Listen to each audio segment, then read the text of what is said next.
अस्सलाम वालेकुम नाज़रीन, आप यूट्यूब चैनल शाकिर महमूद अमान देख रहे हैं। आज की ख़बरें आपके सामने रखेंगे। एक्सक्लूसिव ख़बर है मिलिट्री ट्रायल के हवाले से, वो आपके सामने रखेंगे। चीनी के हवाले से अहम डेवलपमेंट्स हुई हैं, वो आपके सामने रखेंगे। बाजोड़ ऑपरेशन जो कि गैर मुसद्दक़ा ख़बर है, 3 दिन का कर्फ्यू लग चुका है, लेकिन अभी तक इसको हुकूमत जो है वो ऑन नहीं कर रही, सूबाई हुकूमत भी ऑन नहीं कर रही। जबकि वज़ीर आला खैबर पख्तूनख्वा की जानिब से अहम इस वक्त वीडियो बयान आया, वो भी आपके सामने रखेंगे। और उमर अयूब की जानिब से एक ख़त लिखा गया चीफ जस्टिस ऑफ पाकिस्तान को, इस पर भी गुफ्तगू करेंगे। सबसे पहले हम बात करते हैं चीनी स्कैंडल की। और इस चीनी स्कैंडल के हवाले से नाज़रीन, जो भी हुकूमत हो, ख्वाह वो पाकिस्तान तहरीक इंसाफ की हुकूमत हो, मुस्लिम लीग नून की हो, पीपल्स पार्टी की हो, हर दौर में जो चीनी माफिया है उसने कौमी ख़जानों को अरबों खरबों रुपए का नुकसान पहुँचाया है। और चीनी जो कभी हर घर की ज़रूरत थी, आज साजिशी अनासिर, मुनाफा खोरी और ताकतवर ख़ानदानों का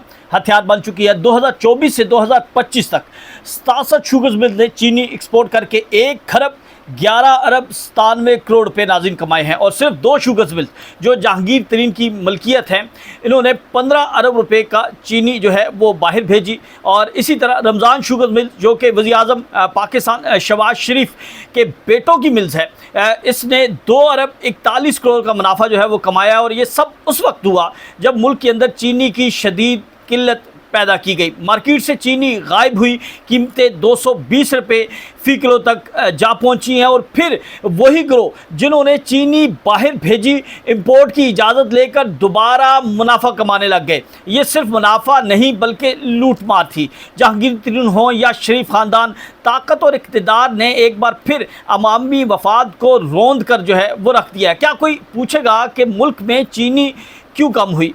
क्या कोई ये बताएगा कि आवाम को 100 रुपये वाली चीनी 220 रुपये में क्यों ख़रीदनी पड़ रही है? और क्या कोई इनसे हिसाब लेगा जो आवाम को रोटी पर खेलते हैं? हमें सवाल पूछने होंगे, हमें नाम लेने होंगे। अगर आज हम खामोश रहे तो कल रोटी, आटा, घी सब अमीरों की साजिशों में गायब होंगे। एहतसाब सिर्फ कमज़ोरों के लिए नहीं, ताकतवरों के लिए भी होना चाहिए। ये सिर्फ चीनी की कहानी नहीं, ये इस निज़ाम की कहानी है जहां भूखे सोते हैं और अशराफिया अरबपति बन जाते हैं। दूसरी जानिब नाज़रीन, बाजोड़ की बात करेंगे। बाजोड़ के अंदर इस वक्त जो है वो गैर एलानिया तौर पर, गैर मुसद्दक़ा तौर पर कर्फ्यू नाफिज किया गया है। सेनेटर मुश्ताक साहब ने इस बात के ऊपर बात किया। उन्होंने कहा कि 3 दिन ये कर्फ्यू जो है वो नाफिज किया गया। दूसरी जानिब खैबर पख्तूनख्वा के वज़ीर आला की जानिब से अब से कुछ देर पहले वीडियो पैगाम आया है, वो वीडियो पैगाम भी आपके सामने रखेंगे। लेकिन नाज़रीन, ये जो बाजोड़ का मामला है, जो खैबर पख्तूनख्वा का मामला है, ये कहानी है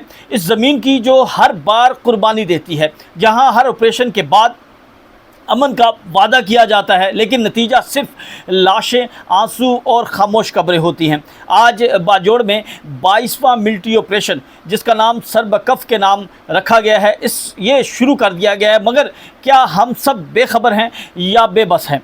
पहले 21 ऑपरेशन कहाँ गए? इनके नताइज कहाँ हैं? अमन कहाँ है? जवाब कौन देगा? ये सेनेटर मुश्ताक जो हैं वो पूछ रहे हैं। वो ये बता रहे हैं कि 3 दिन का कर्फ्यू, बीमार परेशान बच्चे, भूखी माएँ हाल, और ये रियासती तहफ़्फ़ुज़ है या इज्तिमाई सज़ा? इस बार भी ना पार्लियामेंट से पूछा गया, ना असम्बली को, ना मकामी जिरगों को।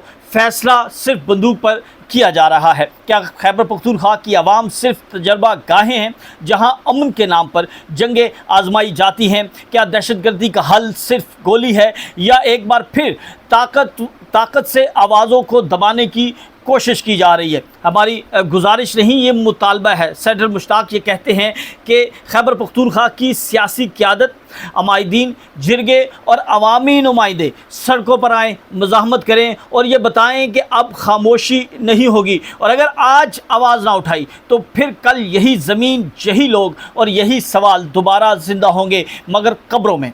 अमन गोलियों से नहीं, अदल से आता है। और अगर रियासत अदल नहीं दे सकती तो अवामी मुज़ाहमत ही वाहिद रास्ता है। दूसरी जानिब नाज़रीन, अब से कुछ देर पहले एक वीडियो पैगाम जारी किया गया है वज़ीर आला खैबर पख्तूनख्वा की जानिब से, और इस पैगाम के अंदर ये तासुर दिया गया है कि शायद अभी तक खैबर पख्तूनख्वा के अंदर कोई ऑपरेशन नहीं हो रहा, और उन्होंने कहा कि अगर किसी भी डीसी ने कर्फ्यू नाफिज किया या उसके अहकाम जारी किए तो उसके ख़िलाफ़ कार्रवाई की जाएगी। बल्कि उन्होंने यहाँ तक कह दिया कि कोई भी डीसी कर्फ्यू या दफ़ा 144 का नफाज जो है वो वहाँ की सूबाई वज़ारत दाखिला के हुक्म के बगैर जो है वो नहीं करेगा।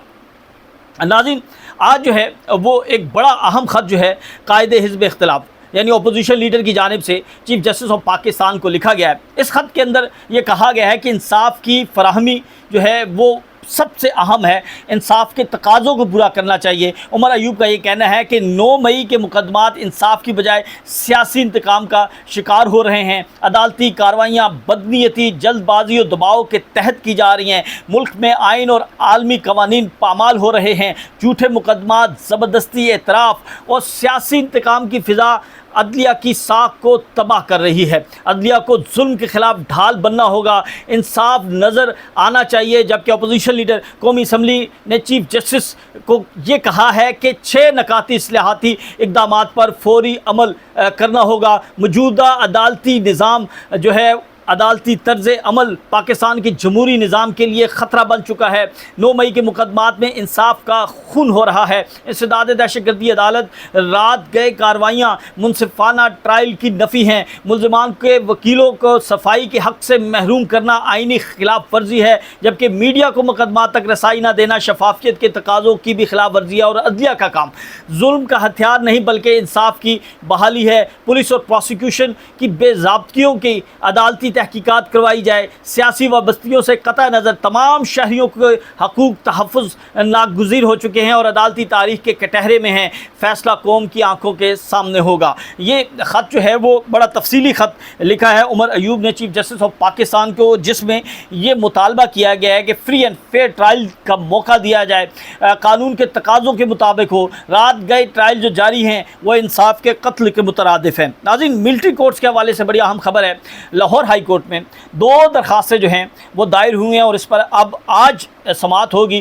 जस्टिस राजा गजनफर की अदालत में ये 2 दरखास्तें जो हैं वो समाअत के लिए मुकर्रर हुई हैं, लेकिन इन पर जो है वो एतराज़ात लगाए गए हैं। पहला एतराज़ जो है वो ये है कि ये दरखास्तें काबिल समाअत नहीं हैं। दूसरा एतराज़ ये है कि इन दरखास्तों के अंदर जो है वो सज़ा सुनाई गई थी आर्मी कोर्ट्स के हवाले से, वो सज़ा उसकी कॉपी मुसद्दक़ा नक़ूल जो है वो नहीं है। ताहम इन एतराज़ात के साथ ये दरखास्त समाअत के लिए आज मुकर्रर की गई है।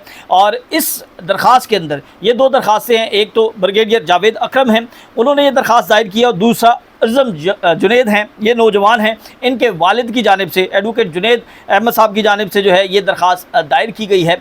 अब इन दरखास्तों में जो बुनियादी तौर पर सवाल उठाए गए हैं वो आइन के आर्टिकल 4, आइन के आर्टिकल 9, आइन के आर्टिकल 10 और 10A, फिर आइन के आर्टिकल 25, इन तमाम को इस पटिशन का हिस्सा बनाया गया है और जिसमें ये मौक़िफ़ इख्तियार किया गया है कि ये तमाम आर्टिकल जो हैं वो इंसानी बुनियादी हकूक़ के ज़ामिन हैं, वो आज़ादी इज़हार राय को तहफ़्फ़ुज़ फ़राहम करते हैं, वो फ्री एंड फेयर ट्रायल के हवाले से ये जो आर्टिकल हैं ये ज़मानत देते हैं कि हर शख्स को जो है वो इंसाफ दिया जाएगा और फ्री एंड फेयर ट्रायल का मौका दिया जाएगा। लेकिन जो आर्मी अदालतें थीं, जो मिलिट्री कोर्ट्स थी, वहाँ पर इन तमाम हकूक़ को जो है वो सलब किया गया और उसके बाद सज़ाएँ दे दी गई। अब मामला क्या है कि वो सज़ाएँ तो सुना दी गई, लेकिन जो कानून था 1952 का, उस कानून के मुताबिक जो कोर्ट मार्शल होता है उसकी अपील 40 दिन में हो सकती है, लेकिन जो सिविलियन का ट्रायल था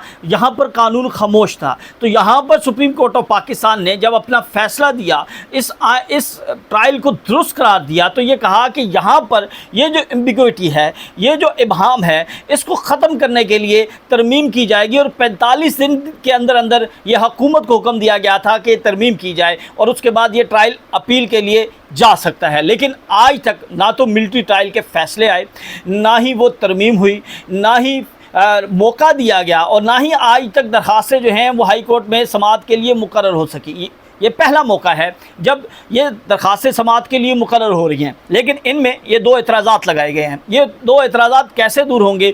मुझे नहीं लगता कि आज अदालत की जानिब से कोई रिलीफ दिया जाएगा। अदालत ये कह सकती है कि वफाक को अहकामात जारी कर सकती है कि आप तरमीम करें, जल्द तरमीम करें, फ़ैसले जल्द जारी करें, लेकिन अदालत जो है शायद इसके ऊपर इससे आगे ना जा सके। लेकिन आज इसमें समाअत होगी, इसमें दलाइल दिए जाएंगे, अदालत के सामने इन एतराज़ात को दूर करने की इस्तदा की जाएगी और कहा जाएगा कि जो पाकिस्तान का बुनियादी आइन जो तहफ़्फ़ुज़ फ़राहम करता है, फ्री एंड फेयर ट्रायल का, आज़ादी इज़हार राय का, इंसानी हकूक़ के तहफ़्फ़ुज़ का, तो उसकी बुनियाद पर जो है वो फ़ैसला किया जाए। बहरहाल आज इसके ऊपर बड़ी अहम समाअत लाहौर हाई कोर्ट में होगी और ये समाअत का अहवाल जो है वो हम आपके सामने अगली वीडियो में रखेंगे। तब तक के लिए हमें इजाज़त दें। अल्लाह हाफ़िज़।